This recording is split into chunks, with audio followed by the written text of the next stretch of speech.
Hi friends, welcome back to our channel. நான் இன்றைக்கி கையில் வச்சுருக்கிறது மெட்ராஸ் வெள்ளரிக்காய் தான். இதை வந்து மலபார் வெள்ளரிக்கான்னு சொல்கிறாங்க. வீட்டில் 2 வெள்ளரிக்காய் இருந்துச்சு. அதில் ஒரு வெள்ளரிக்காய் வச்சு தான் நான் இன்றைக்கி ஜூஸ் போட்டேன்.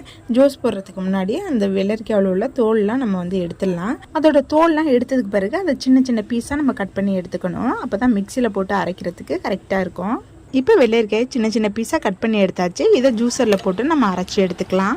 அடுத்து இது கூட சேர்க்கறதுக்கு ஒரு லெமன் எடுத்துக்கலாம். அடுத்து இதில் ஒரு 1/2 டேபிள் ஸ்பூன் அளவுக்கு நான் இந்துப்பு சேர்த்துக்கிட்டேன். அப்புறம் இதில் கொஞ்சம் புதினா, லெமன் ஜூஸ், கொஞ்சம் தண்ணி, அப்புறம் தேவையான அளவு நம்ம தேன் சேர்த்துக்கணும். இனிப்புக்கு தகுந்தாப்புல சேர்த்துக்கணும். இப்போ எல்லாத்தையும் சேர்த்ததுக்கு பிறகு இதை க்ளோஸ் பண்ணிட்டு நம்ம அரைச்சி எடுத்துக்கலாம். இப்போ சம்மருக்கு ஏற்ற ஒரு சுவையான குளுகுளுப்பான ஆரோக்கியமான ஜூஸ் ரெடி ஆயிருச்சு. இதில் ஐஸ் கியூப் எல்லாம் எதுவுமே சேர்க்காம அப்படியே ஃப்ரெஷ்ஷாகவே நம்ம சாப்பிடலாம். ரொம்பவே டேஸ்ட்டாக இருக்கும். இதே மாதிரி நீங்களும் இந்த வெள்ளரிக்காய் கிடச்சிச்சின்னா கண்டிப்பாக இந்த ஜூஸ் செஞ்சு குடிச்சு பாருங்க.